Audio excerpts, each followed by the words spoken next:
Agar telefoningizga bankdan, soliqdan, suddan, MIBdan, pochta xizmatidan yoki tanishingiz nomidan zudlik bilan pul o'tkazing. Kodingizni ayting. Jarima chiqdi. Kredit rasmiylashtirilgan. Kartangiz bloklanadi degan xabar kelgan bo'lsa, bu videoni hozir oxirigacha ko'rishingiz kerak. Men bu mavzuni oddiy qo'rqitish uchun emas, amalda ko'p odamlar aynan bilmagan joydan pulidan, shaxsiy ma'lumotidan, ba'zan esa kredit tarixidan ayrilayotgani uchun tushuntiryapman. Bu ma'lumot har bir odamga tegishli. Kartasi bor odamga ham, onlayn to'lov qiladigan odamga ham, ota-onasining nomiga telefon raqami ochilgan odamga ham, tadbirkorga ham, talaba va pensionerga ham. Hozirning o'zida kanalga obuna bo'ling, videoga like bosing. Chunki men sizga qanday holatda xavotir olish kerakligini, qaysi holatda tinch turish mumkinligini, qayerga murojaat qilishni, qanday hujjatlarni yig'ishni va arizada aynan nima yozishni bosqichma-bosqich aytib beraman. Eng muhimi, bitta xatoni tushuntiraman. Odamlar ko'pincha firibgar bilan gaplashib bo'lgandan keyin emas, aynan gaplashayotgan paytida yutqazadi. Oldin firibgarlik ko'proq ko'chada, bozorda, qarz oldi berdisida yoki soxta hujjatlar orqali bo'lardi. Masalan, kimdir o'zini vositachi deb tanishtirardi. Ishga joylab qo'yaman. Uy olib beraman. Mashina hujjatini tezlashtirib beraman derdi. Odam pulni qo'lma-qo'l berardi. Keyin dalil topish qiyin bo'lardi. Bu hamon bor, lekin hozir vaziyat ancha o'zgardi. Endi firibgar sizning yoningizga kelishi shart emas. U telefon orqali, Telegram orqali, SMS orqali, soxta sayt orqali yoki hatto siz tanigan odamning akkaunti orqali sizga kirib keladi. Avval odam pulni o'z qo'li bilan berardi. Hozir esa bitta kodni aytib qo'yish, bitta havolani bosish, bitta ilovaga karta raqamini kiritish yoki tasdiqlash tugmasini bosish yetarli bo'lib qoldi. Oldin o'g'irlangan pulni qaytarish uchun vaqt bor edi. Hozir esa pul bir necha soniyada boshqa kartaga, undan yana boshqa hisobga, keyin esa naqdlashtirishga ketib qolishi mumkin. Shuning uchun men doim aytaman, zamonaviy firibgarlikning asosiy roli texnika emas, odamning shoshqaloqligi va qo'rquvidir. Bugun firibgarlar 3 ta hissiyotdan foydalanadi. Birinchisi qo'rquv.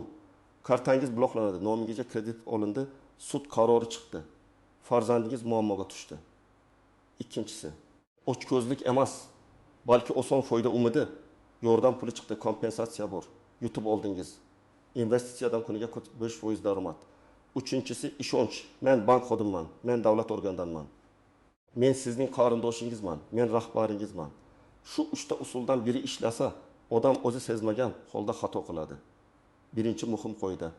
Hech bir bank xodimi, davlat idorasi xodimi yoki haqiqiy operator sizdan SMS kod, PIN kod, karta orqasidagi savibi kod, mobil ilova paroli yoki pasportingizning to'liq suratini Telegram orqali so'ramaydi. Agar kimdir tekshirish uchun ayting, blokdan chiqarish uchun kerak. Pul tushirish uchun kiritish kerak desa, bu juda katta xavf belgisi. Men amaliyotda ko'rgan eng ko'p holat shuki, odamga qo'ng'iroq qilishadi va sizning kartangizdan 3 million so'm yechilmoqchi. Bekor qilish uchun kodni ayting deyshadi. Odam qo'rqib kodni aytadi. Aslida o'sha kod pulni yechishni bekor qilish uchun emas, pul yechishni tasdiqlash uchun kelgan bo'ladi. Ikkinchi qoida. Telefon raqamiga kelgan har qanday kod sizning elektron imzoingizga o'xshaydi. Siz kodni aytdingizmi? Demak, ko'p tizimlarda operatsiyani o'zingiz tasdiqlagandek ko'rinasiz. Masalan, firibgar sizning kartangizni internet to'lovga ulab qo'ygan bo'lishi mumkin. Sizga kod keladi. U bu xavfsizlik kodi menga ayting, men kartani himoya qilaman deydi. Siz aytasiz. Natijada 5 ming so'm, 2 million so'm yoki undan ham katta summa yechiladi. Keyin bankka borganingizda bank operatsiya SMS kod orqali tasdiqlangan deydi. Bu pulni qaytarish imkonsiz degani emas, lekin ish ancha qiyinlashadi. 3-qoida. Soxta havolalar hozir juda ko'paygan. Masalan, pochta jo'natmasi keldi, manzilni tasdiqlang, jarimani ko'ring, subsidiyani oling, bolalar puli uchun arza, ish haqi kompensatsiyasi. Bank kartangizni yangilang degan havola keladi. Havola tashqi ko'rinishda rasmiy saytga o'xshashi mumkin, lekin bitta harf farq qiladi. Odam kiradi, karta raqamini, amal qilish muddatini, CVV kodni, keyin SMS kodni yozadi. Shu bilan karta bo'shashi mumkin. Men har doim tavsiya qilaman, davlat xizmatlari uchun faqat rasmiy portal va rasmiy ilovalardan foydalaning, bank masalalarida esa havoladan emas. Bankning o'z ilovasidan yoki telefoningizda oldindan saqlangan rasmiy raqamdan foydalaning. Agar siz so'nggi kunlarda notanish odamga kod aytgan bo'lsangiz karta ma'lumotlarini havolaga kiritgan bo'lsangiz, pasportingizni yoki plastik kartangizni suratga olib yuborgan bo'lsangiz, darhol harakat qilishingiz kerak. Bu yerda ertaga boraman, ko'ramiz, balki hech narsa bo'lmas degan fikr juda xavfli. Chunki firibgarlar ko'pincha ma'lumotni darhol ishlatmaydi. Ba'zida ular oldin telefon raqamingizga kirishga urinadi, keyin bank ilovasini tiklaydi, keyin mikroqarz olishga harakat qiladi. Siz bugun faqat 1000 so'm yo'qotdim deb o'ylashingiz mumkin, lekin ertaga nomingizga 1 million so'mlik onlayn qarz chiqib qolishi ehtimoli bor. Agar sizning Telegram, Instagram yoki boshqa ijtimoiy tarmoq akkauntingiz buzilgan bo'lsa ham xavotir olish kerak. Ko'p odam unda pul yo'q-ku deb o'ylaydi. Lekin firibgarlar sizning nomingizdan yaqinlaringizga yozadi. Tezda 1 million tashlab tur. Kartam ishlamayapti, kasalxonadaman, keyin qaytaraman. Odamlar sizga ishongan uchun pul yuboradi. Keyin siz men yozmaganman deysiz, lekin yaqinlaringiz zarar ko'radi. Shuning uchun akkaunt buzilishi ham moliyaviy xavf hisoblanadi. Agar nomingizga notanish kredit, mikro qarz yoki muddatli to'lov shartnomasi chiqqanini bilsangiz, bu alohida jiddiy masala. Masalan, odam kredit tarixini tekshiradi va 7 million so'mlik qarz turganini ko'radi. U hech qachon bu pulni olmagan. Bunday holatda vaqtni cho'zish mumkin emas. Chunki foiz, penya, kechikish, kredit tarixining buzilishi, keyin esa undirish jarayoni boshlanishi mumkin.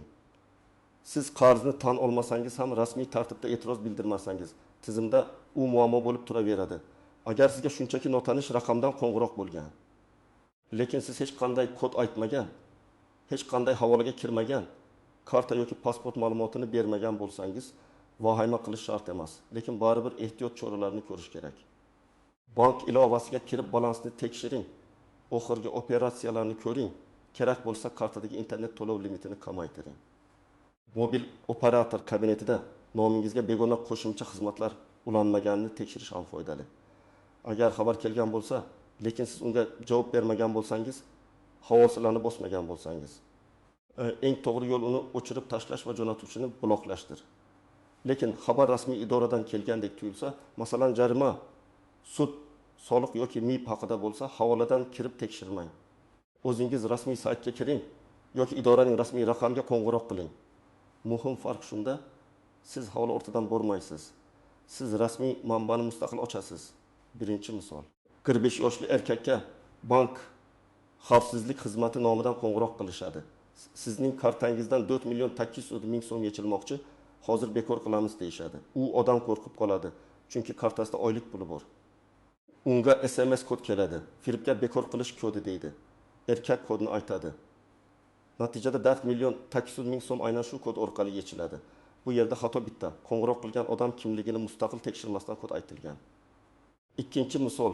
Ayol kishiga Telegramda tanish dugonasidan xabar keladi. Iltimos, 700 ming so'm tashlab tur, kechqurun qaytaraman. Profil rasmi o'sha, ism o'sha, yozish uslubi ham o'xshash. Ayol ishonib pul yuboradi. Keyin bilsa, dugonasining akkaunti buzilgan. Bunday holatda oddiy himoya usuli bor edi. Pul yuborishdan oldin telefon qilib ovozini eshitish, agar odam qo'ng'iroq qila olmayman desa, bu yanada shubhali. Uchinchi misol. Talabaga stipendiya uchun qo'shimcha to'lov chiqdi degan havola keladi. U saytga kiradi, karta ma'lumotlarini yozadi, SMS kodni kiritadi. Kartada faqat 120 ming so'm bo'lgani uchun katta zarar yo'q deb o'ylaydi. Lekin keyin firibgarlar o'sha karta va telefon orqali boshqa to'lov tizimlariga ulanishga urinadi. Shuning uchun karta ichidagi pul kam bo'lsa ham ma'lumot berish xavfsiz degani emas. 4-misol. Pensionerga sizga kompensatsiya ajratildi. Plastik karta kerak deyishadi. U pasportini, karta suratini va telefoniga kelgan kodni yuboradi. Keyin bank ilovasiga kirib bo'lmay qoladi. Bu yerda muammo shundaki, katta yoshli odamlar ko'pincha rasmiy jarayon qanday bo'lishini bilmaydi. Davlat yordami, pensiya, kompensatsiya kabi masalalarda hech kim Telegram orqali karta, CVV kodini so'ramaydi. Ariza odatda rasmiy idora, bank, mahalla, davlat xizmatlari markazi yoki rasmiy portal orqali yuritiladi. Ba'zan haqiqiy bank xodimi ham sizga qo'ng'iroq qilishi mumkin. Masalan, shubhali operatsiyani tasdiqlash, karta yetkazib berish, kredit arizasi bo'yicha aniqlik kiritish uchun. Lekin haqiqiy xodim hech qachon SMS kodni, PIN kodni, CVV kodni so'ramasligi kerak. Agar suhbat davomida shunday ma'lumot so'ralsa, suhbatni to'xtating. Men rasmiy raqamga o'zim qo'ng'iroq qilaman deng. Bu qo'pollik emas. Bu xavfsizlik. Yana bir nozik masala. Ba'zi odamlar men karta raqamini berdim, xavf yo'q, chunki karta raqami o'zi pul yetishga yetmaydi deydi. To'g'ri. Faqat karta raqami ko'p hollarda yetarli emas. Lekin karta raqami bilan birga amal qilish muddati, CVV, ism, familiya, telefon raqami va SMS kod berilsa, xavf keskin oshadi. Shuningdek, karta raqami firibgarga siz haqingizda ma'lumot yig'ish uchun ham kerak bo'lishi mumkin. Shuning uchun faqat bitta ma'lumot berdim deb beparvo bo'lmang, aynan qaysi ma'lumotlar ketganini aniqlang. Yana bir xato, odamlar pul yechilgandan keyin faqat bankka boradi va shu bilan kifoyalanadi. Bank muhim, lekin firibgarlik alomati bo'lsa, ichki ishlar organlariga ham murojaat qilish kerak. Chunki bank operatsiyani texnik tomondan ko'radi. Huquqni muhofaza qiluvchi organlar esa jinoyat alomatlarini tekshiradi. Agar pul boshqa kartaga ketgan bo'lsa, karta egasi tranzaksiya va vaqt bo'yicha iz qoldirgan bo'lishi mumkin. Vaqt o'tishi bilan bunday izlar bo'yicha ishlash qiyinlashadi. Mikroqarz masalasida ham nozik nuqta bor. Ba'zan odam men shartnoma imzolamaganman, demak qarz haqiqiy emas deb o'ylaydi. Lekin onlayn shartnomalarda SMS tasdiqlash, biometrik tekshiruv, ilova orqali rozilik, pasport ma'lumotlari ishlatilgan bo'lishi mumkin. Shuning uchun men olmaganman deyishning o'zi yetarli emas. Siz rasmiy ravishda e'tiroz yozishingiz, shartnoma nusxasini so'rashingiz, ariza raqamini olishingiz va dalillarni yig'ishingiz kerak. Birinchi qadam. Agar hozirgina kod aytgan bo'lsangiz yoki shubhali havolaga karta ma'lumotlarini kiritgan bo'lsangiz, darhol bankingizning rasmiy raqamiga qo'ng'iroq qiling yoki bank ilovasidan kartani bloklang. Internet to'lovlarini o'chiring. Limitlarni nolga tushiring. Karta orqali onlayn xaridni vaqtincha to'xtating. Agar bank ilovasiga kira olmasangiz, kal markazga qo'ng'iroq qiling yoki eng yaqin bank filialiga boring. Telefoningizda bank raqamini Google orqali shoshilib qidirmang. Rasmiy saytdagi yoki kartangiz o'rtadagi raqamdan foydalaning. Ikkinchi qadam, barcha dalillarni saqlang. Qo'ng'iroq qilingan raqamni, SMS xabarlarini, Telegram yozishmalarini, havola manzilini, pul yechilgan vaqtni, summani, karta yoki hisob raqamini skrinshot qiling. Agar imkon bo'lsa, bank ilovasidan operatsiya chekini yuklab oling. Bu dalillar keyin bankka, ichki ishlar organlariga, to'lov tashkilotiga yoki sudga murojaat qilganda kerak bo'ladi. Dalillarni o'chirib yubormang. Hatto u yerda firibgarning haqoratli yoki qo'rqituvchi xabarlari bo'lsa ham saqlang. Uchinchi qadam, bankka yozma murojaat qiling. Og'zaki qo'ng'iroq yetarli bo'lmasligi mumkin. Arizada ism, familiyangizni, pasport ma'lumotingizni, telefon raqamingizni, karta raqamingizning oxirgi 4 raqamini, hodisa sanasi va vaqtini, yechilgan summani, sizning roziligingiz operatsiya bo'lganini yozing. Ushbu operatsiyani tekshirishingizni, mablag' harakatini aniqlashingizni, imkon bo'lsa tranzaksiyani to'xtatish yoki qaytarish choralarini ko'rishingizni so'rayman deb yozish mumkin. Arizangiz qabul qilinganini tasdiqlovchi raqam yoki nusxa oling. 4-qadam, ichki ishlar organlariga ariza bering. Arizada voqeani ketma-ket yozing. Qachon qo'ng'iroq bo'ldi? Nima dedi? Qaysi raqamdan yozdi? Siz nima ma'lumot berdingiz? Qancha pul yechildi? Pul qayerga ketgani ko'rinadimi? Mazkur holat bo'yicha tekshiruv o'tkazib, aybdor shaxslarni aniqlash va yetkazilgan zararni qoplash choralarini ko'rishingizni so'rayman deb yakunlash mumkin. Arizaga skrinshotlar, chek, bank ma'lumotnomasi, yozishmalar va qo'ng'iroq tarixi nusxalarini ilova qiling. 5-qadam, agar nomingizga kredit yoki mikroqarz chiqqan bo'lsa, kredit bergan tashkilotga darhol yozma e'tiroz yuboring. Men ushbu qarzni olmaganman, shartnomani tuzmaganman, ariza bermaganman. Shartnoma va identifikatsiya materiallari nusxasini taqdim etishingizni so'rayman deb yozing. Ulardan shartnoma nusxasi, ariza sanasi, IP manzil bo'yicha texnik ma'lumot, telefon raqami, karta yoki hisobga pul tushgani haqida ma'lumot, tasdiqlash usuli va biometrik tekshiruv bo'lgan-bo'lmaganini so'rang. Shuningdek, qarz bo'yicha undirish va penya hisoblashni tekshiruv tugaguncha to'xtatishni so'rashingiz mumkin. 6-qadam, telefon raqamingizni himoya qiling. Mobil operatorga murojaat qilib, nomingizga boshqa sim karta chiqarilmaganini, raqam qayta rasmiylashtirilmaganini, dublikat sim olinmaganini tekshiring. Chunki ayrim holatlarda firibgarlar bank ilovasini tiklash uchun avval telefon raqamini qo'lga kiritishga harakat qiladi. Agar raqamingiz ishlamay qolsa, tarmoq yo'qolsa, sim karta birdan o'chib qolsa. Buni oddiy aloqa muammosi deb o'ylab o'tirmang. Darhol operatorga murojaat qiling. 7-qadam barcha parollarni almashtiring. Avvalo elektron pochta, Telegram, bank ilovasi, ijtimoiy tarmoqlar va davlat xizmatlari akkauntlari parollarini yangilang. 2 bosqichli himoyani yo'qing. Telegramda Active Sessions yoki qurilmalar bo'limiga kirib, begona qurilmalarni chiqarib tashlang. Elektron pochtada tiklash telefon raqami va zaxira pochta sizniki ekanini tekshiring. Chunki ko'p akkauntlar aynan elektron pochta orqali tiklanadi. 8-qadam yaqinlaringizni ogohlantiring. Agar akkauntingiz buzilgan bo'lsa, darhol telefon orqali oila a'zolari, do'stlar va hamkasblarga mening nomimdan pul so'rashsa yubormang deb ayting. Ijtimoiy tarmoqlarda imkon bo'lsa qisqa ogohlantirish yozing. Bu sizni noqulay holatdan qutqaradi va boshqalarning pulini saqlab qoladi. Birinchi xato firibgar bilan tortishish. Odam men sizni ushlayman, qayerdansiz isbotlang deb uzoq gaplashadi. Uzoq suhbat firibgarga siz haqingizda ko'proq ma'lumot olish imkonini beradi. Eng to'g'ri yo'l shubhali talab bo'lsa suhbatni tugatish va rasmiy manbaga o'zingiz murojaat qilish. Ikkinchi xato men aqlliman, meni aldashmaydi deb o'ylash. Firibgarlik savodsiz odamni aldash emas, shoshilgan odamni xato qildirishdir. Hatto bank xodimlari, o'qituvchilar, tadbirkorlar, yuristlar ham hissiy bosim ostida xato qilishi mumkin.